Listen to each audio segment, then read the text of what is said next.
So structure of atom का ये numericals वाला लेक्चर है जिसमें हम लोग न्यूमेरिकल सॉल्व करेंगे। तो न्यूमेरिकल सॉल्व करने से पहले चैप्टर को समझ लेना और समझा दिया गया है। तो अगर चैप्टर नहीं आपने समझा है तो डायरेक्ट न्यूमेरिकल्स मत करना, तो समझ में आएगा। ठीक है, क्योंकि मैं न्यूमेरिकल्स कराऊंगा, चैप्टर को एक्सप्लेन नहीं करूंगा फिर दोबारा। पहले चैप्टर को अच्छी तरीके से समझ लेना, उसके बाद न्यूमेरिकल्स करना। तो ठीक है, न्यूमेरिकल स्टार्ट करने से पहले हम लोग फॉर्मूलाज देख लेते हैं। फॉर्मूले को मैं ज़रूर समझाऊंगा एक एक करके। So time is equal to 1 upon frequency, तो बचपन से सीखते आ रहे हैं। Time is equal to 1 upon frequency, frequency को हम लोग डिनोट करते हैं न्यू से, and then nu is equal to 1 upon t. ठीक है, न्यू इधर आ जाएगा, टाइम नीचे आ जाएगा, तो frequency is equal to 1 upon t. इसके बाद speed of light c is equal to wavelength upon time, ये भी हम लोग ने किया हुआ है, वेवलेंथ अपॉन टाइम है ना, distance upon time, wavelength upon time. तो वेवलेंथ मतलब डिस्टेंस हो गया और टी हो गया टाइम, जिसमें से अगर हम इसको अपॉन टी को थोड़ा सा अलग सरका दें, 1 अपॉन टी हटा दिया इधर इनटू लैम्डा। ठीक है ना, दोनों तो एक ही बात है ना। तो 1 अपॉन टी को हमने क्या सीखा था, न्यू सीखा था, फ्रिक्वेंसी सीखा था। तो यहाँ पे क्या हो गया, लैम्डा इंटू फ्रिक्वेंसी हो गया। तो सी के दो फॉर्मूले बहुत अच्छे से पकड़ के रखना। एक तो फॉर्मूला तुम्हारा क्या है, c is equal to frequency into lambda, दूसरा lambda upon time, distance upon time. ठीक है, इसके बाद वेव नंबर है, तो वेव नंबर का फॉर्मूला है 1 अपॉन लैम्डा। तो लैम्डा हमें लेंथ जो लेना है वो एसआई यूनिट में लेना है, मीटर में लेना है। इसके बाद देखो एनर्जी का formula, energy is equal to h c upon lambda. H क्या है, एक प्लैंक कांस्टेंट है जिसकी वैल्यू होती है 6.62 इंटू 10 की पावर -34 जूल सेकेंड। ठीक है ना, ये एच की एक कांस्टेंट वैल्यू होती है, आपको याद रखना पड़ेगा।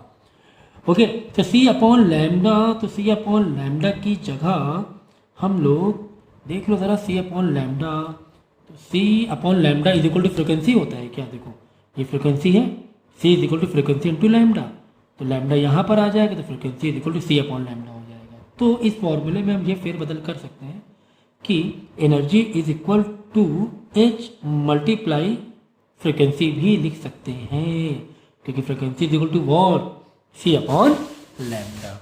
ठीक है, अब हम लोग देखेंगे एनर्जी का फॉर्मूला। जैसे कि पता है कि फोटोन हमने लाइट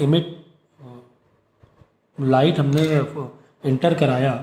ठीक है ना, इंटर कराने में हम लोग क्या कर रहे हैं कि इलेक्ट्रॉन्स को एमिट कराने की कोशिश कर रहे हैं, इलेक्ट्रॉन को एमिट कराने की कोशिश कर रहे हैं। तो इसका जो फॉर्मूला होता है H into frequency, h nu not plus half M v का स्क्वायर।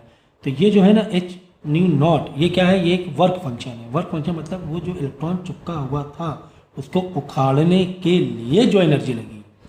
एनर्जी का फॉर्मूला हमने क्या देखा इधर, एच इंटू फ्रिक्वेंसी देखा, तो यही है एच इंटू फ्रिक्वेंसी मतलब टोटल एनर्जी। ये क्या है, टोटल एनर्जी।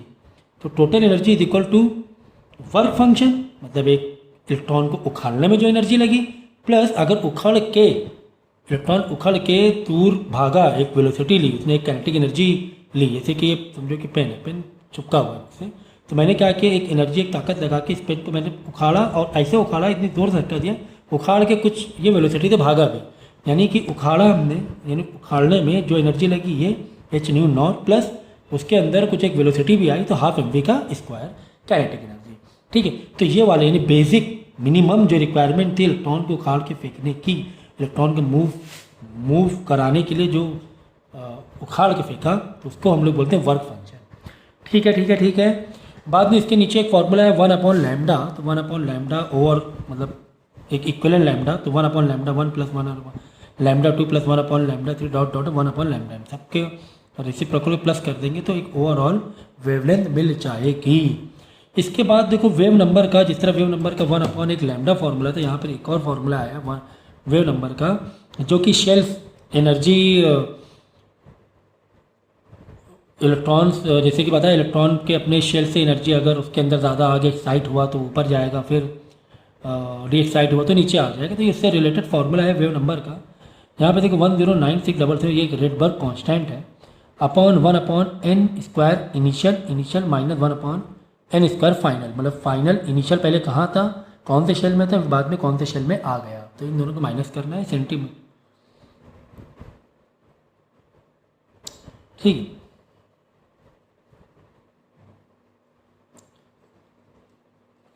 उसके बाद वेव, ठीक है। तो वेव नंबर एग्जाम्पल के तौर पे हाइड्रोजन एटम की बात अगर हम करेंगे तो हाइड्रोजन एटम की बात कर लो इसी में ही। तो हमें पता है कि हाइड्रोजन एटम में शेल कितने होते हैं, इनिशियली 2 होंगे। तो 109677 1/2 का इसका -1/n², या जहाँ पे एक्साइट होके जिस सेल में भी जा रहा है, ठीक है। सो रेडबर्ग कांस्टेंट की वैल्यू ये आपको याद रखनी पड़ेगी। तो इस चैप्टर में फॉर्मूले का बहुत बड़ा रोल है कि अगर फॉर्मूले पे आपने पक्के याद कर लिए और आप ठीक से प्रिपेयर नहीं कर पाए तो फॉर्मूले भी पक्के याद कर लिए तो कुछ ना कुछ एग्जाम में आप कर सकते हो। लेकिन ठीक है, प्रिपरेशन तो करनी है, लेकिन मैंने एक बात बताई कि कम से कम फॉर्मूले आपको पक्के याद करने हैं। उसके बाद बोर मॉडल के फॉर्मूले हम लोग देखेंगे। तो रेडियस ऑफ ऑर्बिट कितना होता है हाइड्रोजन एटम या उसके स्पेसिस का, n² a0। तो a0 क्या है 52.9 picometre. What is picometre? Picometre is your 10⁻⁻12 metre. तो ये भी चीज़ें याद रखो, नैनोमीटर, मिलीमीटर। अगर हम बोलेंगे मिलीमीटर, अगर यूनिट दी मिलीमीटर तो हम बोलेंगे इसको मीटर बदलने के लिए जो भी है मिलीमीटर, 10 मिलीमीटर, 5 मिलीमीटर, तो 5 × 10⁻⁻3। अगर हम बोलेंगे माइक्रोमीटर तो हम बोलेंगे 10⁻⁻6, जैसे 5 माइक्रोमीटर तो 5 × 10⁻⁻6 मीटर ऐसा ही यूनिट है। अगर हम बोलेंगे नैनोमीटर तो नैनोमीटर के लिए हमें मालूम होना चाहिए 10⁻⁹ मीटर होता है। अगर हम बोलेंगे एस्ट्रॉन तो बोलेंगे 10⁻⁻10 मीटर होता है। अगर हम बोलेंगे पिकोमीटर में यूनिट दी तो 10⁻⁻12 मीटर होगा। तो इस तरह हमने एसआई यूनिट में कन्वर्ट कर दिया। ये आपको याद होने ही चाहिए, मालूम होने ही चाहिए, ठीक है। तो यहाँ पर एनर्जी देखेंगे हाइड्रोजन लाइक स्पेसिस की, इसकी एनर्जी होती है 2.18 × 10⁻18 Z² एटॉमिक नंबर का स्क्वायर अपॉन n², ठीक है। n तो हमें पता ही है कि जो स्पेक्ट्रम की जो शेल्स हैं इसका ये n की वैल्यू है, ठीक है। उसके बाद देखो एनर्जी डिफरेंस मतलब ये है कि ये एक्साइट होके इनिशियल में एक एनर्जी जब एक्साइट होकर ऊपर गया तो उसकी एनर्जी, तो उस एनर्जी में कितना डिफरेंस हुआ। तो E final minus E initial that is -RH Rydberg constant upon in bracket में 1/n² final minus n² initial. तो ये हो गया एनर्जी डिफरेंस का फाइनल एंड इनिशियल, ठीक है। उसके बाद देखो फ्रिक्वेंसी यानी nu is equal to energy upon h। तो ये तो यार देखा ही हुआ था हमने अभी भी कि energy is equal to h × nu, h × frequency, यही तो देखा था ना हम लोगों ने। Energy is equal to h × nu, है ना, h × न्यू एनर्जी है ना, ये एनर्जी है, टोटल एनर्जी है, ये वर्क फंक्शन वाली एनर्जी, मिनिमम वाली एनर्जी प्लस इलेक्ट्रॉन अगर मूव भी किया है, वेलोसिटी भी पकड़ी है तो ½ तो h × म्यू c/λ को energy is equal to h c/λ की जगह हम c/λ की जगह फ्रिक्वेंसी डाल सकते हैं, डाल सकते हैं। तो एक मतलब फॉर्मूले को कई तरीके से याद करने की ज़रूरत ही नहीं है। अगर आपको एक बेसिक फॉर्मूले पता है तो घुमा के इसको अलग अलग फॉर्म में याद कर सकते हो। तो यही बात है यहाँ पर भी, energy is equal to h × frequency था, frequency is equal to energy upon h हो गया। व्हाट इज h पता है आपको,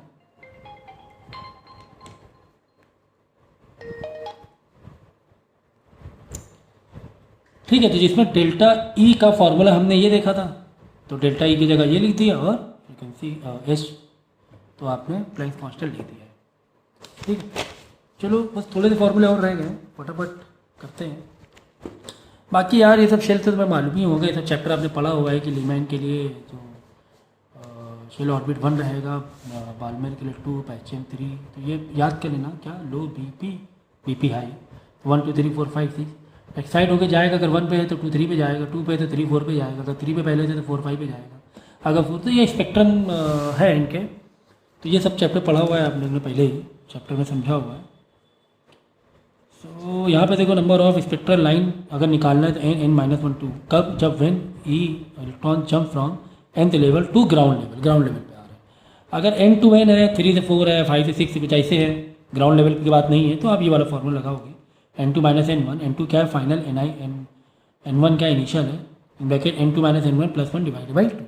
ये दोनों फॉर्मूले अच्छे से याद कर लेना। इसके बाद देखो एंगुलर मोमेंटम का फॉर्मूला तो हमें पता ही है कि यार हमारा इलेक्ट्रॉन है वो तो हमारा हर तरीके से मोशन में है, एंगुलर मोमेंटम भी होगा उसका, सर्कुलर मोशन भी होगा। तो mvr is equal to mvr, what is mvr, mass velocity radius, याद रखना क्या, मास वेलोसिटी रेडियस, ये होता है एंगुलर मोमेंटम, ठीक है। तो ये तुम लोग अपना लिख लेना अगर, क्योंकि मालूम है ये आगे सब फिजिक्स में फॉर्मूले हैं आपको, तो हो सकता है आपको ये अभी नहीं पता होगा, इज इक्वल टू NH/2 पाई, ठीक है ना। NH क्या है पता है तुम्हें, N क्या है ये भी तुम्हें मालूम है, ठीक है ना।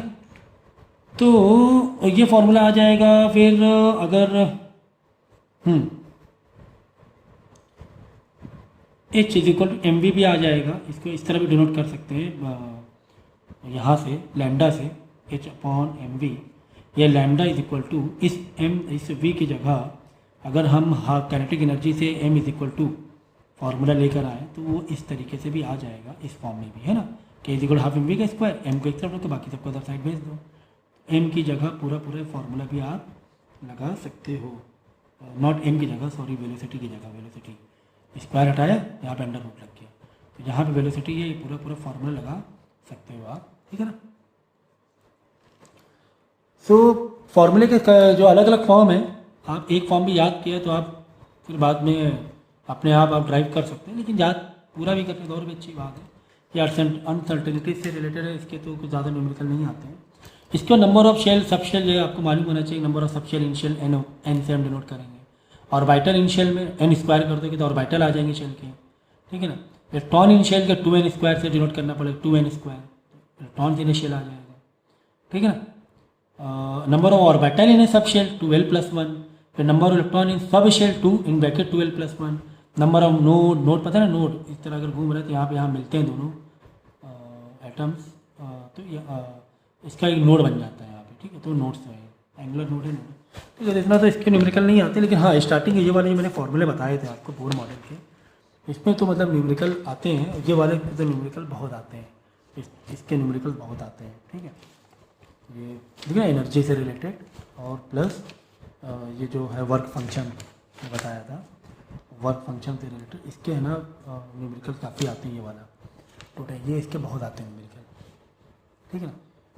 एच म्यू मतलब total energy, H into total frequency is equal to H mu, ये कौन सी एनर्जी है, इलेक्ट्रॉन को उखाड़ने वाली, प्लस इलेक्ट्रॉन उखड़ के अगर मोशन में भी गया तो ये फिर प्लस हो जाएगा, ये दोनों एनर्जी मिलकर टोटल एनर्जी बन गई। इसके न्यूमेरिकल आते हैं, ठीक है। तो चलो अब हम लोग है ना न्यूमेरिकल एनसीईआरटी के देखेंगे, फटाफट सॉल्व करेंगे। तो पहले वाले जो 3-4 न्यूमेरिकल हैं तो बिल्कुल बेसिक लेवल के हैं, एग्जाम में इतने आते भी नहीं, लेकिन कॉन्सेप्ट जिससे कि थोड़ा रिवाइज हो जाए। जैसे यहाँ पे लिखा हो calculate the number of electron which will together weigh 1 gram, ठीक है। नंबर ऑफ इलेक्ट्रॉन चाहिए कि 1 ग्राम में, ठीक है। हमसे पूछा जा रहा है कि 1 ग्राम में कितने इलेक्ट्रॉन होंगे। अरे भाई अब इसमें क्या बताना है बताओ, देखो ग्राम में पूछा गया है, हमें पता है कि 1 इलेक्ट्रॉन का मास कितना होता है, अगर क्योंकि हम लोग बेसिकली किलोग्राम के पॉइंट ऑफ व्यू याद करते हैं, तो 9.1 × 10⁻³ किलोग्राम होता है। तो इसको क्या करो, पहले तो इसको ग्राम में बदल लो, तो 9.1 × 10⁻³ है, किलोग्राम से ग्राम में आएंगे तो वैल्यू बढ़ जाएगी, तो माइनस का 28 हो जाएगा ना, माइनस क्या है ना, मतलब वैल्यू बढ़ रही है ना, तब ये ग्राम हो जाएगा। अच्छा ठीक है। यहाँ पे n देखो, यहाँ पे लिखो ग्राम, ठीक है। देखो एक इलेक्ट्रॉन का वेट कितना होता है, 9.1 × 10⁻28 ग्राम होता है, ठीक है। तो बताओ 1 ग्राम, ग्राम के नीचे ग्राम लिखेंगे, ग्राम के नीचे ग्राम, तो बताओ 1 ग्राम में कितने इलेक्ट्रॉन्स होंगे। क्या करना है भाई, क्रॉस मल्टीप्लाई करना है, x × this is equal to 1 × this, बाद में ये वाला डिवाइड। बहुत आप लोग है ना, बहुत छोटे स्टेप्स है ना, 1 × 1 1 छोटे स्टेप मत करवाओ, तो 1/9.1 × 10⁻28। भाई इसको आप कैलकुलेशन कर लेना, अब ये सब हमसे मल्टीप्लाई डिवाइड ना करवाओ, मैं तो सिर्फ कॉन्सेप्ट बता रहा हूँ, ठीक है। तो कुल मिला के इतने x मतलब नंबर ऑफ इलेक्ट्रॉन आ जाएगा, तो इतने इलेक्ट्रॉन्स होंगे, जो भी आंसर आएगा वो नंबर ऑफ इलेक्ट्रॉन आ जाएगा, ठीक है। तो वैसे पूछ लेता भी अगर, चलो यहाँ पर तो कैसे पूछा था कि इतने ग्राम में 1 इलेक्ट्रॉन है, 1 इलेक्ट्रॉन का मास है ना ये, तो इतने ग्राम में 1 इलेक्ट्रॉन है, तो बताओ 1 ग्राम, ग्राम के नीचे ग्राम, 1 ग्राम में कितने इलेक्ट्रॉन होंगे, तो क्रॉस मल्टीप्लाई कर दिया।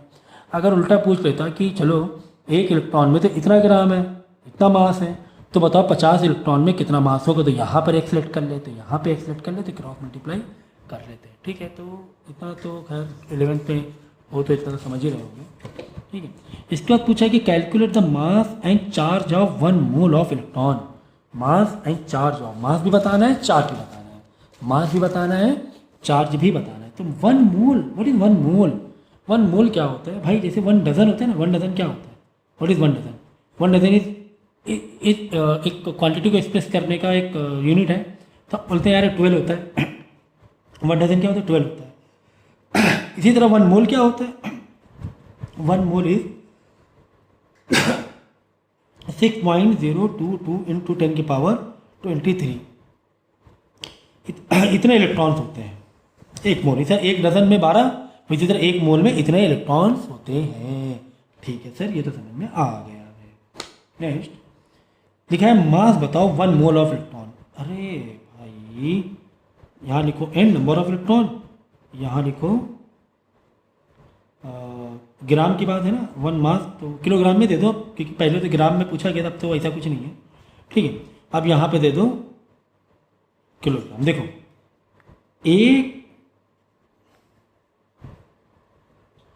एक इलेक्ट्रॉन का कितना वजन होता है? 9.1 इंटू 10⁻31 किलोग्राम होता है। किलोग्राम में देख रहे, तो बताओ इतने इलेक्ट्रॉन में, है ना, नंबर ऑफ इलेक्ट्रॉन इतने, 1 मोल का पूछा ना, तो इतने इलेक्ट्रॉन में कितना मास होगा? तो नंबर ऑफ इलेक्ट्रॉन कीजिए, नंबर ऑफ इलेक्ट्रॉन लिखना 6.022 इंटू 10⁻23 में कितना होगा? लेट कर लो x। अब क्या करना है भाई? अब तो क्रॉस मल्टीप्लाई करेंगे और x इक्वल टू वैल्यू निकाल लेंगे, तो पता चल जाएगा कि इतने इलेक्ट्रॉन्स में इतना मास होगा। Correct, okay. यहाँ पे किलोग्राम इसलिए लिया क्योंकि नीचे तो वो आपको ग्राम किलोग्राम का ऐसा कुछ बोला नहीं था। अब देखो आगे बोला है कि चार्ज बताओ 1 मोल ऑफ इलेक्ट्रॉन। चार्ज बताओ, चार्ज बता देंगे। यहाँ लिखो n, यहाँ पे लिखो चार्ज। ठीक है, एक इलेक्ट्रॉन में कितना चार्ज होता है? एक इलेक्ट्रॉन में 1.6 इंटू 10⁻19 होता है। तो बताओ 1 मोल में कितना चार्ज होगा? मतलब कि 6.022 इंटू 10⁻23 में कितना चार्ज होगा? लेट कर लेंगे x, क्रॉस मल्टीप्लाई कर लेंगे। ठीक है ना, तो उतना चार्ज मतलब कूलम आ जाएगा। चलो क्वेश्चन नंबर 2 में बढ़ेंगे। ये तो मतलब बच्चों वाली बातें हो रही थी। ठीक है, क्वेश्चन नंबर 2 में बढ़ेंगे। लिखा हुआ calculate the total number of electron present 1 mole of methane, कि एक मीथेन के 1 मोल में कितने इलेक्ट्रॉन होंगे? तो 1 मोल में तो बाई डिफॉल्ट 6.022 इंटू 10⁻23 इलेक्ट्रॉन होते हैं 1 मोल में, लेकिन मीथेन के बताओ total number of electron. Methane तो हो सकता है मीथेन में, देखो बस बात समझे जरा, यहाँ पर मीथेन का पूछा गया है कि मीथेन में कितने इलेक्ट्रॉन। तो मीथेन में पहले ये तो देखें कि पहले से ही कितने इलेक्ट्रॉन्स हैं। पहले ये तो देखें पहले से ही कितने इलेक्ट्रॉन्स हैं मीथेन पे। तो मीथेन का क्या होगा? CH4 होगा ना। हाँ CH4। मीथेन के लिए हम क्या लेंगे? CH4। तो बताओ यहाँ पर कितने इलेक्ट्रॉन है? पहले से कितने इलेक्ट्रॉन है, उसके बाद तो 1 मोल में जाएंगे ना। पहले से देखो कैसे देखा जाएगा बताओ, बोलो एटॉमिक नंबर से। ठीक है, एटॉमिक नंबर कितना होगा? C के 6 होगा, H का 4 हो गया, तो टोटल 10 इलेक्ट्रॉन तो पहले से हो गए। ठीक है, 10 इलेक्ट्रॉन तो पहले से हो गए। अब 10 इलेक्ट्रॉन तो पहले से हो गए, तो 1 मोल की बात कर रहे हैं हम लोग किसकी बात कर रहे हैं? 1 मोल की। तो 1 मोल में कितने ये होंगे इलेक्ट्रॉन? 6.022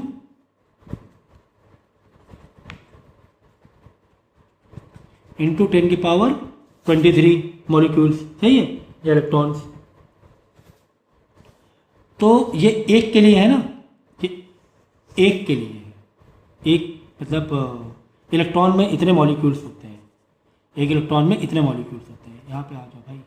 ठीक है, चलो सेम क्रॉस मल्टीप्लाई, इतने मॉलिक्यूल। एक इलेक्ट्रॉन में कितने मॉलिक्यूल्स होते हैं? 6.022 इंटू 10⁻23 मॉलिक्यूल्स होते हैं। तो बताओ 10 इलेक्ट्रॉन थे, 10 आया ना मीथेन का, कि 10 इलेक्ट्रॉन में कितने मॉलिक्यूल्स होंगे? एक्सलेट कर लो, क्रॉस मल्टीप्लाई करो, क्रॉस मल्टीप्लाई में x की वैल्यू इन दोनों का मल्टीप्लाई आ जाएगा, तो आ जाएगा तुम्हारा कि मीथेन में टोटल कितने मॉलिक्यूल्स हो रहे हैं। ठीक है, अब पूछा गया है find the total number and total mass of neutron in 7 Ng of C14। ठीक है ना, मतलब टोटल तुम्हें चाहिए mass and total number of neutron. Neutron क्या पूछा गया? न्यूट्रॉन किसका? C14 का। तो C14 में पहले तो ये देखो C14 में टोटल ये कितने हैं, न्यूट्रॉन कितने हैं C14 में। C14 का मतलब क्या हुआ, एटॉमिक मास दिया हुआ है, हमें एटॉमिक नंबर निकालना है। ठीक है, हमें कितना निकालना है, एटॉमिक नंबर निकालना है। इसका एटॉमिक मास कितना हो गया C14 का, 14 ग्राम। यही तो बताता है एटॉमिक मास 14 ग्राम हो गया। तो बोला गया है कि 14 ग्राम में कितना होगा एटम्स 14 ग्राम में।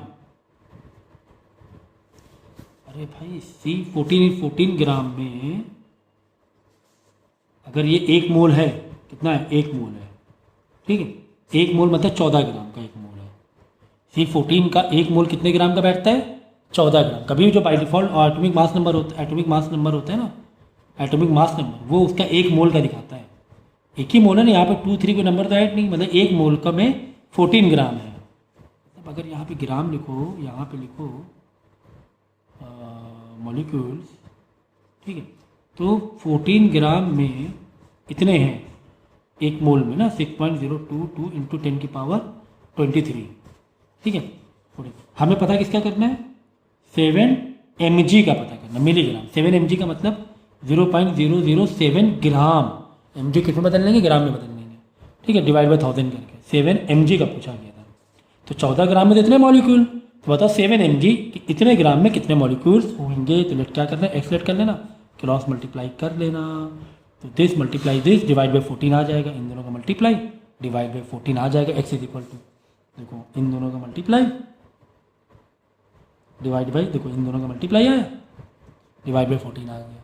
आया कि नहीं आया, समझ गए कि ये बोला गया कि 14 ग्राम। देखो बाई डिफॉल्ट कोई भी एटॉमिक मास नंबर होता है वो 1 मोल का होता है। तो ये कितने ग्राम का, 14 ग्राम का एटॉमिक मास, मतलब 1 मोल में 14 ग्राम है। ठीक, कितने, 1 मोल में 14 ग्राम है। ठीक है, ठीक है ना। तो यहाँ पे कॉपर का 14 दिया हुआ है, जबकि आपको पता है यार कॉपर तो यार कितना होता है, 12 होता है। तो यहाँ पे एक आइसोटोप है, 2 एक्स्ट्रा न्यूट्रॉन है, इसमें 2 एक्स्ट्रा न्यूट्रॉन है, 8 न्यूट्रॉन है, 8 न्यूट्रॉन है और 6 इलेक्ट्रॉन है। ठीक, 6 इलेक्ट्रॉन है, 6 इलेक्ट्रॉन है। ठीक है ना, तभी 14 है। ठीक है, तो ये समझ में आ गया ना, आ गया समझ में सर। चलो अब इसके बाद फाइंड द टोटल नंबर पता चल गया। ये तो पहले पता चल गया था। ठीक है, तो मास भी हमने निकाल दिया कि तो 7 mg में, 7 मिलीग्राम में कितना नंबर ऑफ मॉलिक्यूल्स होंगे। तो इस तरह हमने निकाल दिया। ठीक है, थर्ड वाला देखेंगे, find the total number and the total mass of proton. ठीक है, proton in 34 mg of NH3 अलग दिया हुआ है। NH3 आपका हो गया ammonia, NH3 at STP 34 milligram. 34 milligram पे, मिलीग्राम को हम क्या ग्राम में बदल लेंगे, क्योंकि हमारा एटॉमिक मास नंबर होता है वो ग्राम में होता है, क्योंकि एटॉमिक मास नंबर किस में होता है, ग्राम में होता है। तो देखो ये भी कितना अच्छा है। NH3 के पहले एटॉमिक मास नंबर देखो ना कि 1 मोल ऑफ NH3 कितने ग्राम का है। 1 मोल बाई डिफॉल्ट 1 मोल होता है, बाई डिफॉल्ट क्या होता है, 1 मोल होता है। तो 1 मोल NH3 होता कितने ग्राम का है, तो देखें होता कितने ग्राम का है। तो 1 मोल ऑफ NH3 होता है तुम्हारा, 1 mole of NH3 N 14 H3 17 होता है ना, 17 ग्राम का, 17 हुआ ना, NH3 हाँ 17 ग्राम। ठीक है ना, कि 1 मोल NH3 में 17 ग्राम होते हैं। मतलब यहाँ अगर तुम ये लिखा ग्राम, यहाँ पे लिखा मोल्स या मॉलिक्यूल्स। ठीक है ना, कि 17 ग्राम में कितने मॉलिक्यूल्स, नंबर ऑफ मॉलिक्यूल्स कितने हैं, 1 मोल ना, 1 मोल यानी 6.022 इंटू 10 की पावर 23 है। ठीक है, अब निकालना कितने का है, निकालना है तुम्हें 34 mg का। तो 34 mg कितना हुआ, 0.0034 ग्राम। 34 mg मतलब 34 डिवाइड बाई 1000 कर देना। तो कितना मॉलिक्यूल्स होंगे, कितने इलेक्ट्रॉन्स होंगे, तो क्रॉस मल्टीप्लाई कर देना। तो आ जाएगा तुम्हारा x इज इक्वल टू 17 नीचे आएगा, इन दोनों का मल्टीप्लाई होगा तो 6.022 इंटू 10 की पावर 23 इंटू 0.0034 डिवाइड बाई 17 है ना, ये आ जाएगा, ये आ जाएगा। तो आ जाएगा कि इतने ग्राम में कितने मॉलिक्यूल तुम्हारे हो रहे हैं। ये देखो है ना, 6 शायद 34 ग्राम की तरह 1000 डिवाइड करो, 1 1 2 2 3, हाँ तो 0.0034 0.034 होगा, नॉट 20 नहीं होगा, वेरी वेरी सॉरी, 0.034 होगा, ठीक है ना। अगर तुम मिलीग्राम ग्राम रख दो तो कितना ईजी यार, 17 ग्राम कहाँ से आया, NH3 का एटॉमिक मास कितना है, 14, 14 प्लस 3 17 ग्राम हो गया नहीं, और ये बाई डिफॉल्ट 1 मोल का होता है, तो यानी 1 मोल मतलब 1 मोल, ये 1 मोल पे इतना ग्राम है, तो बताओ इतने ग्राम में, अगर ग्राम दिया है तो ग्राम यहाँ पे एक्सलेक्ट कर लो, मॉलिक्यूल पूछा गया, अगर मॉलिक्यूल दिया हुआ है तो यहाँ पे लिख दो और इधर एक्सलेक्ट कर लो, अगर होता है कि बताओ इतने इतने इतने ग्राम में इतने इतने इतने मॉलिक्यूल्स में कितने ग्राम बनेगा, तो फिर इधर एक्सलेक्ट कर लेना, क्रॉस मल्टीप्लाई कर दो। सबसे आसान तरीका मैं बता रहा हूँ इस टाइप के न्यूमेरिकल को सॉल्व करने का, ठीक है। तो खैर ये कर लेना बाद में यार, ये तो क्लास 9-10 का है। नीचे वाला क्या होता है, नीचे वाले होते हैं नंबर प्रोटॉन के, ऊपर क्या होता है एटॉमिक मास नंबर होता है, यानी न्यूट्रॉन प्रोटॉन और न्यूट्रॉन दोनों का प्लस होता है। अगर 6 प्रोटॉन है तो बताओ न्यूट्रॉन कितने, 7 हुए, 13 - 6। अगर 8 प्रोटॉन है तो न्यूट्रॉन कितने हुए, 8 हुए, 8 + 8 16, है ना, A - Z, समझ गया ना। तो ये वाली टेबल याद कर लेना, ठीक है। हाँ, अब आएंगे मेन जहाँ से मोस्टली पूछे जाते हैं आपको, न्यूमेरिकल पूछे जाते हैं बेसिकली। देखो यहाँ पे क्या लिखा हुआ है कि yellow light emitted from a sodium lamp has a wavelength of 580 nm nanometre. तो हम लोग क्या करेंगे, डेटा को लिखते जाएंगे, सबसे बेहतर तरीका यही होता है, डेटा लिखते हो। तो लैम्डा कितना दिया हुआ है, 580 नैनोमीटर। सर नैनोमीटर मदा नहीं आ रही है, नैनोमीटर मदा नहीं आ रही है सर, तो नैनोमीटर मदा नहीं आ रही, तो हम क्या करेंगे इसे मीटर में कन्वर्ट कर देंगे, 10⁻⁹ करके, ठीक है सर। तो इतनी वेवलेंथ की लाइट एमिट हो रही है, कैलकुलेट द फ्रिक्वेंसी, तुम्हें फ्रिक्वेंसी मतलब न्यू बताना है, क्वेश्चन मार्क है, तो बात लाइट की है, एंड द वेव नंबर, तो वेव नंबर बताना है, एक क्वेश्चन मार्क है। बताओ यार कितने आसान आसान से हैं फिलहाल तो, ठीक है ना। तो फ्रिक्वेंसी और लैम्डा का कोई फॉर्मूला है क्या, हाँ सर है, C = लैम्डा इंटू फ्रिक्वेंसी है। हमें निकालना है क्या है, हमें निकालना है सर फ्रिक्वेंसी, तो फ्रिक्वेंसी नीचे आ, और लैम्डा नीचे ले आओ, फ्रिक्वेंसी को इधर रख लो, है ना। तो C के पता है, लाइट की स्पीड क्या होती है, 3 × 10⁸, और लैम्डा तो तुम्हें दिया हुआ है, लैम्डा तो तुम्हें दिया हुआ है, ठीक है ना, = फ्रिक्वेंसी। तो यहाँ से फ्रिक्वेंसी आ जाएगी, कैलकुलेशन आप प्लीज़ प्लीज़ प्लीज़ खुद कर लेना, ठीक है। इसके बाद क्या पूछा है, तो वीडियो पॉज करके पहले लेक्चर सुनना, वीडियो पॉज करना, फिर न्यूमेरिकल को पूरा सॉल्व करना, ठीक है ना। कंटिन्यू मत देखना प्लीज़, एक जैसे मैंने न्यूमेरिकल सॉल्व किया ना, वीडियो को पॉज करना और देख, और उसे करना पहले। अब ऐसे 1 शॉट लगाओगे ना डायरेक्ट, नहीं हो पाएगा, एक समझेगा फिर दूसरा करोगे, दूसरा फिर पहला वाला भूल जाओगे, दूसरा याद रहेगा, ठीक है। तो एक वीडियो पॉज करके एक न्यूमेरिकल कर लेना, ठीक है। सो वेव नंबर ही पूछा गया है, तो साइड में निकाल लो यार wave number. Wave number = what, wave number = 1/λ। Lambda तुम्हें दिया हुआ है, तो लैम्डा की वैल्यू रख के निकाल देना वेव नंबर। चलो, find the energy of photon, each of the photon, energy हमें फोटोन की फाइंड करनी है, ठीक है। तो एनर्जी का फॉर्मूला हमें मालूम होना चाहिए, एनर्जी का फॉर्मूला, अगर फोटोन की एनर्जी है तो H × μ, और अगर फोटोन इलेक्ट्रॉन को उखाड़ रहा है तो मैंने क्या बताया था, वर्क फंक्शन वाला, टोटल एनर्जी = H μ0 + ½ mv², अगर वो उखाड़ के फेंक रहा है पूरा। तो फिलहाल फोटोन की एनर्जी मतलब H मतलब क्या, प्लैंक्स कांस्टेंट, ये फॉर्मूले डिस्कशन में मैंने बताया है सब कुछ, ठीक है ना। चलो चलो चलो चलो, तो तुम्हें फ्रिक्वेंसी दे दी गई है, फ्रिक्वेंसी कितनी दी गई है, फ्रिक्वेंसी तुम्हें दी गई है 3 × 10⁻15 हर्ट्ज, दिख रहा है।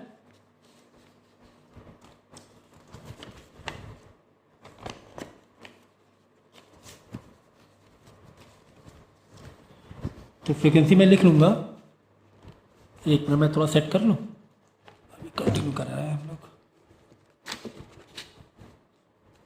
ठीक है। दिख रही ना, दिख रही सर। तो 3 × 10⁻15 हर्ट्ज दिया हुआ है, कोई दिक्कत वाली बात नहीं, हर्ट्ज दिया हुआ है तो ओके। तो एनर्जी निकालना, लगा दो ना फॉर्मूला यार, एच कांस्टेंट तुम्हें मालूम ही है ना, तो एनर्जी = H प्लैंक कांस्टेंट लगा दो। प्लैंक कांस्टेंट की वैल्यू क्या है बोलो, 6.62। अच्छा, वैल्यू तुम्हें फ्रिक्वेंसी दी गई है, फ्रिक्वेंसी दी गई ना, हाँ फ्रिक्वेंसी दी गई है, हाँ ठीक है ठीक है ठीक है ठीक है। तो 6.626 इंटू 10 की पावर -34 ये प्लैंक कांस्टेंट है। ये प्लैंक कांस्टेंट की वैल्यू आपको याद होनी चाहिए। और अभी मैंने फॉर्मूले बताते टाइम पूरा बताया। इनटू फ्रिक्वेंसी कितनी 3 इंटू 10 की पावर 5, तो ये आ जाएगा तुम्हारे जूल में आंसर इसका आ जाएगा। ठीक है, ये सॉल्व करना आपको आना चाहिए। ओके चलो फिर आगे पूछा है कि वेवलेंथ, अब वेवलेंथ के पॉइंट ऑफ व्यू से पूछा है। देखो पहले किसके पॉइंट ऑफ व्यू से पूछा था, फ्रिक्वेंसी देखकर, ठीक है वो क्वेश्चन अलग है। अब पूछा क्या, अगर वेवलेंथ, अब ये भूल जाओ पर फ्रिक्वेंसी, अगर वेवलेंथ इतनी है तो तुम्हारी फोटोन की एनर्जी कितनी होगी। चलो तेजी से लगाएंगे फॉर्मूला। तुम्हें वेवलेंथ दिया है तो वेवलेंथ की डेटा लिखो। वेवलेंथ कितनी दी गई है 0.50 एंगस्ट्रॉम है। मज़ा आ रही है क्या एंगस्ट्रॉम लिखने में? नहीं सर मज़ा तो नहीं आ रही है। तो 0.50 इंटू 10 की पावर -10 मीटर में कन्वर्ट कर लेंगे। ऐसा यूनिट पे आ गया, हम कंफर्टेबल हो गए। अब हमसे ई पूछा है तो E is equal to lambda से रिलेटेड फॉर्मूला क्या लगा देंगे। एच इंटू एक तो फ्रिक्वेंसी है लेकिन वो फ्रिक्वेंसी के फॉर्म में, तो H into C by lambda. Frequency is equal to what, frequency is equal to C by lambda. ठीक है ना, तो फ्रिक्वेंसी का सी बाई लैम्डा रिप्लेस कर देना। अब एच प्लैंक कांस्टेंट पता है सर, पता है। सी मालूम है, हाँ सर पता है, सी 3 इंटू 10 की पावर 8 होता है।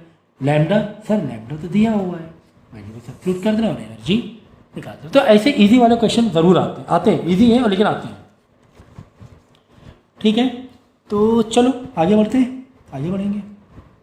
आगे क्या लिखो, कैलकुलेट द वेवलेंथ निकालना है क्वेश्चन मार्क। देखो मैं किस तरीके से जो पढ़ रहा हूँ मैं फ़ौरन डेटा फिल करता जा रहा हूँ। कितना अच्छा टाइम बचाने का भी सही तरीका है, ये कम टाइम में ज़्यादा चीज़ें पूरी कर सकते हैं। Frequency and wave number light and wave whose period is 2.0 10 के -10 टाइम पीरियड, मतलब टाइम पीरियड तुम्हें दिया हुआ है 2.0 इंटू 10 की पावर -10 सेकेंड दिया हुआ है, मतलब टाइम पीरियड दिया हुआ है। तुम्हें पता क्या करना है, तुम्हें पता करना है frequency is equal to question mark है और तुम्हें फ्रिक्वेंसी के ऊपर बार यानी wave number is equal to question mark है। ये दो चीज़ें पता करनी है। तो भाई इसको तो यार तुम खा जाओ। देखो frequency is equal to what 1/t, T तुम्हें दिया है तो 1 this value and what is your wave number. हाँ सर वेव नंबर समझिए, फ्रिक्वेंसी समझ गया ना, फ्रिक्वेंसी समझ गया ना 1/t, तो टी दे देंगे। और हाँ तुम्हें लैम्डा भी तो पता करना है, लैम्डा भी तो पता करना है, लैम्डा भी तो पता करना है। सर पता चल जाएगा ना, क्यों, जब सर यहाँ से फ्रिक्वेंसी हमें पता चल जाएगी तो लैम्डा के लिए क्या लगाओगे, frequency is equal to C by lambda. Lambda इधर है यानी सी बाई फ्रिक्वेंसी। फ्रिक्वेंसी तुमने यहाँ से पता कर ली, यहाँ से पता कर ली, फ्रिक्वेंसी लगा देंगे। सी की वैल्यू सर हमें पता है बचपन से ही 3 इंटू 10 की पावर 8 अप्रॉक्स लेंगे, तो सी अपॉन और जो फ्रिक्वेंसी 1/t है तुमने पता है कि वो लगा देना, तो क्या आ जाएगा, क्या आ जाएगा, लैम्डा आ जाएगा। अब हमें क्या चाहिए सर, वेव नंबर चाहिए। वेव नंबर का फॉर्मूला क्या 1/λ, तो यहाँ तो तुम्हें लैम्डा मिल चुका है तो 1/λ लगा देना है ना। ये सारा पूरा सॉल्यूशन दिया हुआ है तुम्हें, इतना ईजी था, ओरली कर लिया, ओरली कर लिया, ये दिया हुआ है। ठीक है, तो वीडियो को पॉज करना, उसे करना और वीडियो को दोबारा देखना। 3 बार देखोगे तो मतलब समझ में आ जाएगा, पक्का समझ में आ जाएगा, बैठ जाएगा दिमाग में। तो इसमें ये नहीं है कि यार 3 बार हम क्यों देखें, हम ऐसा सोच के टाइम ना बर्बाद करें। जितना तुम बार सोचोगे ना, अरे यार 3 बार देखना, सोच के फिर क्या होगा मालूम, टाइम वही घूम फिर के टाइम वही पड़ जाएगा। तो उससे अच्छा है कि बेहतर है कि टीचर ने जो कहा है उसे बस मान लेना है। नेक्स्ट क्वेश्चन देखो, नेक्स्ट क्वेश्चन लिखा what is number of photon, n पता करना है। चलो, of light with wavelength of 4000 picometre, 4000 picometre में क्या चाहिए, वेवलेंथ दिया हुआ है, तो wavelength lambda is equal to 4000 picometre. Sir picometre में मदद नहीं आ रही है, पिकोमीटर में मदद नहीं आ रही है, हम इसको मीटर में बदल लेंगे इंटू 10 की पावर -12 करके। चलो ठीक है, ये हो गया मीटर। Okay okay sir. और बोल रहा है कि प्रोवाइड 1 जूल ऑफ एनर्जी, मतलब एनर्जी जो दिया हुआ है वो 1 जूल दिया हुआ है, ये इंफॉर्मेशन है। तो कोई दिक्कत नहीं है। देखो तुम्हें एनर्जी का फॉर्मूला, मतलब ये क्वेश्चन ऐसा है कि ये बोला गया है कि 1 जूल एनर्जी में कितने फोटॉन्स आ जाएंगे, ऐसा पूछा गया है, ऐसे पूछा गया। तो हम क्या करेंगे मालूम है, हम यहाँ लगाएंगे नंबर ऑफ फोटॉन और यहाँ लगाएंगे जूल एनर्जी। ठीक है, पहले ये देखो अगर वेवलेंथ इतनी होती तो उसमें कितनी एनर्जी होती, पहले से ये पता करो। अगर वेवलेंथ इतनी है तो कितनी एनर्जी होती, पहले ये पता करो। तो इसके लिए फॉर्मूला क्या लगाओगे, energy is equal to H Planck constant C upon lambda. हाँ सर, ठीक है ना। तो energy is equal to Planck constant क्या होगा तुम्हारा, बोलो 6.626, सी 3 इंटू 10 की पावर 8, लैम्डा तुम्हें दिया हुआ है 4000 इंटू 10 की पावर -12। यानी कि जो तुम्हें दिया हुआ है एनर्जी, जितने भी नंबर ऑफ प्रोटॉन हैं, ये हैं फोटॉन्स हैं, उसमें ये तुम्हें एनर्जी दी गई है,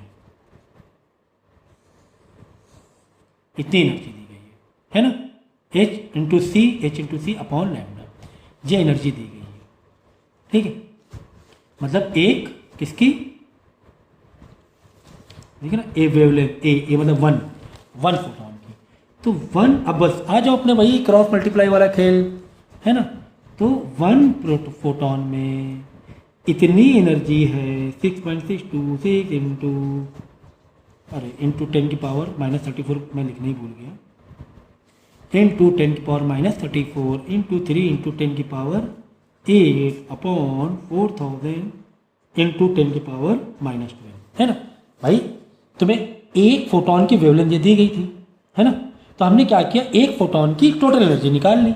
energy is equal to h c by lambda, h की जगह एच डाला, सी की जगह सी डाला, लैम्डा जगह लैम्डा डाला, और एक फोटोन की एनर्जी आ गई। अब आज अपने क्रॉस मल्टीप्लाई वाले खेल में, तो ये ठीक, एक फोटोन में इतनी एनर्जी है, तो बताओ एक जूल में, है ना, एक जूल में कितने फोटॉन्स आ जाएंगे, लिख कर लेंगे एक्स। सीधे बोला गया, उल्टा पूछता उल्टा कर लेते हैं। तो बताओ 50 न्यूटन फोटॉन में कितनी एनर्जी होती है, यहाँ पे एक्सलेट कर लेते, 50 यहाँ कर देते।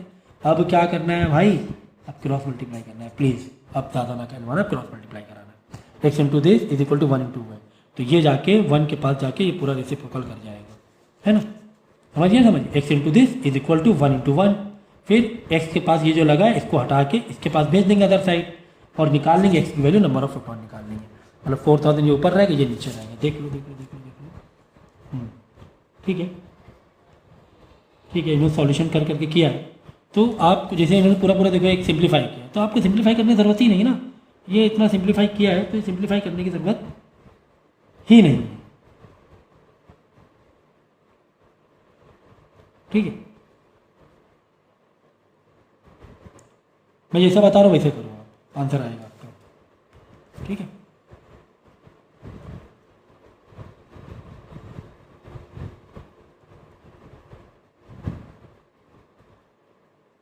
अब इन्होंने फ्रिक्वेंसी निकाली है, उसके बाद एच इंटू फ्रिक्वेंसी किया है, मैंने डायरेक्ट सी बाई लैम्डा कर दिया है ना।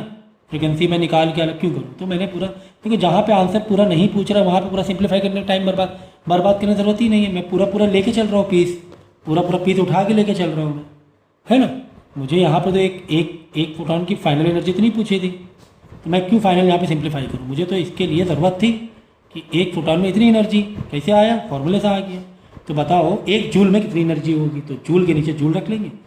एक जूल में कितने फोटॉन होंगे, तो जूल के नीचे जूल रख लूँगा मैं, और यहाँ पे एक्स लेट कर लूँगा, है ना।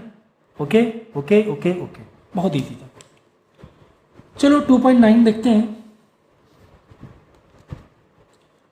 2.9 देखते हैं। जैसा कि मैंने तरीका बताया है आपको कि डेटा को बहुत अच्छे से लिखते जाओ, इससे कि आपको आसानी होती रहे।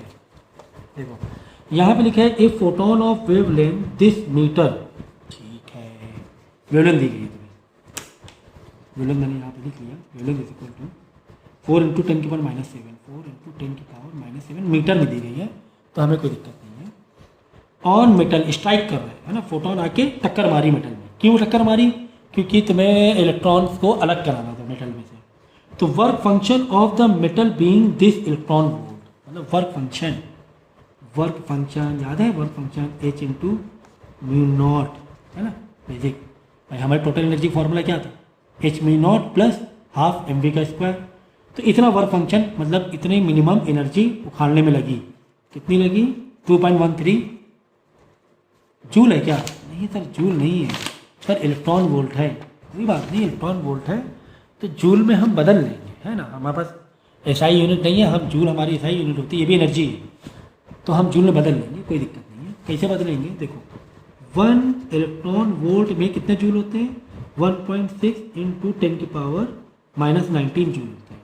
तो 2.13 ईवी में कितने जूल होंगे, है ना। 2.13 ईवी में कितने जूल होंगे, क्वेश्चन मार्क, तो मल्टीप्लाई कर लेना, है कि नहीं, मल्टीप्लाई कर लेना।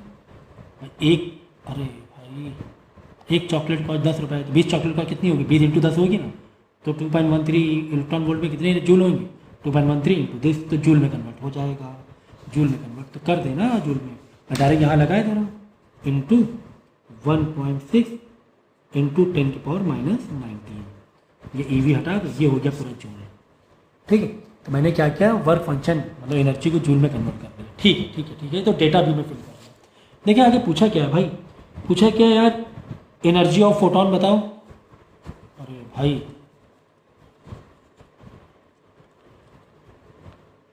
फोटोन की एनर्जी बतानी ना, अभी बताएंगे, अभी बताएंगे। देखो total energy is equal to H mu not plus half M V square, सही बात है, हाँ सर सही बात है, हाँ सर सही बात है।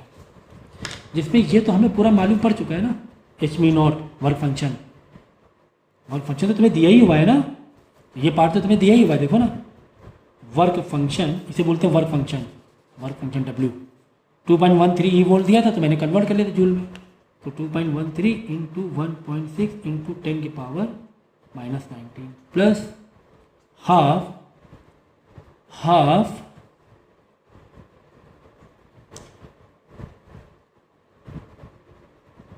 एनर्जी ऑफ फोटोन, ठीक है, हाफ। अच्छा एक और तरीका है आसान, इस तरीके से कर सकते हो, एक और आसान तरीका बता दें।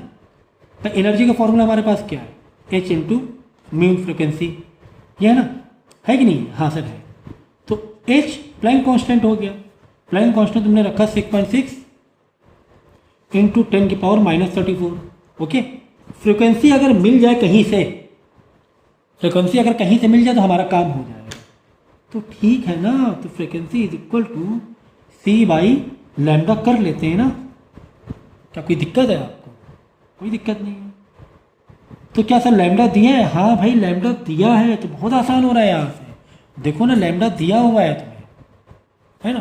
तो इज इक्वल टू 3 इंटू 10 की पावर 8 अपॉन लैम्डा है 4 इंटू 10 की पावर माइनस 7, यहाँ से निकल आएगी फ्रीक्वेंसी, खत्म किल h Planck constant into frequency, बस। तो यहाँ से करने की तुम्हें ज़रूरत ही नहीं है फिलहाल, तो एज पर जो इन्फॉर्मेशन दी है उसके हिसाब से ज़रूरत नहीं है, ठीक है। हमने एनर्जी का लगाया H into new, new is what frequency of, जो फोटोन की फ्रिक्वेंसी है वो है इलेक्ट्रॉन की, ठीक है। तो एच हमें मालूम था और फ्रिक्वेंसी हमने सी बाई लैम्डा से निकाल लिया, इसलिए निकाल पाए क्योंकि लैम्डा हमें दिया था, नहीं दिया होता तो यार यहाँ पे हमें दिमाग चलाना पड़ता है कि नहीं। चलो ये हो गया। अच्छा सेकेंड पार्ट में क्या पूछा है, काइनेटिक एनर्जी बताओ। कितना आसान है भाई काइनेटिक एनर्जी, देखो देखो देखो, काइनेटिक एनर्जी मतलब हाफ एम वी स्क्वायर बताना है, देखो तुम्हें ये पूरा पार्ट बताना है, ये पूरा पार्ट के ही बताना है, इसको ओपन मत करो, के ही बताना है। देखो तुम्हें वर्क फंक्शन तो मालूम ही है, मैंने बता दिया था, क्यों, क्योंकि सब दिया हुआ था, मैंने इसे कन्वर्ट किया जूल में, ठीक है। एनर्जी तो तुमने यहाँ से निकाल ली, एनर्जी निकाल ली ना यहाँ से, तो एनर्जी यहाँ पे रख देंगे। हमें निकालना है क्या है, हमें हाफ एम वी का स्क्वायर निकालना है, इस पूरे वाले पार्ट को ये प्लस में है, उधर जाके एनर्जी से ये वाला माइनस करा देना, हाफ एम वी का स्क्वायर आ जाएगा। हमें के ही पूछा है, हमें क्या पूछा, के, तो हाफ एम वी स्क्वायर की जगह के लिख देना, क्या लिख देना यहाँ पर, के ही, है ना, ओपन खुला दिखाने की फिलहाल जरूरत नहीं है, ठीक है। इस पूरे पार्ट को अदर साइड एनर्जी से माइनस करा देना, ठीक है ना, तो तुम्हारा के ही आ जाएगा। अच्छा तुम्हारा के ही आ गया, तुम्हारा के ही आ गया। अब क्या पूछा है, वेलोसिटी पूछी है फोटो इलेक्ट्रॉन की, कितने वेलोसिटी से भागा। अरे भाई हमें के ही मालूम पड़ गया है कि नहीं है, हाँ सर मालूम पड़ गया है। तो हम क्या करेंगे, वेलोसिटी निकालना है, एग्जाम्पल के तौर पे कि समझो 20 आ गया, समझो 20 आया, यहाँ से माइनस कराएंगे, समझो 20 आ गया, is equal to half M, M क्या रहेगा, मास, मास कितना होता है, अरे भाई इलेक्ट्रॉन का मास, इलेक्ट्रॉन का मास डाल देना यहाँ पर, ठीक है, मास डाल देना।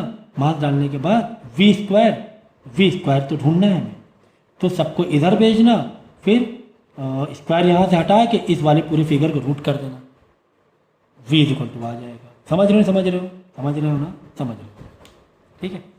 तो इतना आसान है, ठीक है। तो मास डाल के कर देना, ठीक है ना। मास अदर साइड जाके क्या हो जाएगा, मास अदर साइड डिवाइड हो जाएगा जाके, देखो ये मास डिवाइड हो रहा है, 9.1 इंटू 10⁻31 है ना, डिवाइड हुआ। देखो यहाँ मास आके डिवाइड हो जाएगा काइनेटिक एनर्जी के नीचे, 2 इधर आके मल्टीप्लाई हो जाएगा, स्क्वायर हटाओगे तो पूरा अंडर रूट में चला जाएगा, ठीक है, ओके। तो इस तरीके से वेलोसिटी भी निकाल सकते हैं। तो कितना ज़बरदस्त सम है, कितना इंपॉर्टेंट सम चल रहे हैं, ये सारे ही सम कितने इंपॉर्टेंट हैं।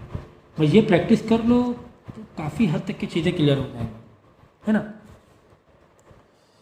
सो 2.10 आखिरी सम ये करेंगे आज हम लोग, फिर बाकी कल कम से कम 20 सम कल करेंगे, आज 10 सम करेंगे हम लोग, क्योंकि आज फॉर्मूला एक्सप्लेन भी मैंने किया है। और टोटल सम कितने हैं, टोटल सम तो मेरे ख्याल से 60-70 के आसपास सम है, ठीक है। एक और सम कर लेते हैं, एक और न्यूमेरिकल कर लेंगे। 46 मिनट का ऑलरेडी लेक्चर हो चुका है। देखो, electromagnetic radiation of wavelength 242 nanometre.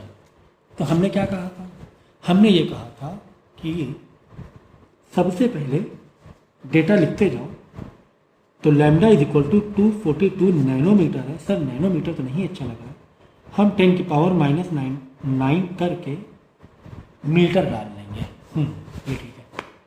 Is just sufficient to ionise the sodium atom, मतलब ये जो एनर्जी है ना, एनर्जी है वो सिर्फ वर्क फंक्शन के बराबर ही है ना, इसी के बराबर है, इससे ज़्यादा नहीं है, प्लस mv प्लस के ही नहीं है, क्योंकि कह रहे just sufficient to ionise the sodium atom, सिर्फ हटा पा रहा है, हटा के वेलोसिटी एक्स्ट्रा नहीं दे पा रहा है। हम लोग ये भी लिखते हैं ना, प्लस हाफ mv का स्क्वायर, वो वेलोसिटी नहीं आ पा रही, बस जस्ट ऐसे उखड़ा जा रहा है, ठीक, इलेक्ट्रॉन उखड़ा जा रहा है, ठीक। तो सिर्फ ये एनर्जी है, सिर्फ इसी के बराबर है। So sodium, calculate the ionisation energy of sodium in kilo joule. चलो तुम्हें एनर्जी निकालनी है, निकालेंगे ना एनर्जी। एच मतलब Planck constant, Planck constant value बोलो, क्या मुझे बार बार बताना पड़ता है क्या, 6.626 इंटू 10⁻⁻34 इंटू, सर फ्रिक्वेंसी तो दी नहीं है, सर फंस गए क्या हम लोग फंसे नहीं है भाई, फ्रिक्वेंसी का फॉर्मूला लगा दो ना, क्या सी बाई लैम्डा, तुम्हें लैम्डा दिया हुआ है, तुम्हें सी मालूम है, 3 इंटू 10⁸ है कि नहीं है, तो फंसे नहीं हम लोग, ठीक है। बहुत आराम से हमने इस क्वेश्चन को डील कर लिया, हंसते खेलते डील कर लिया।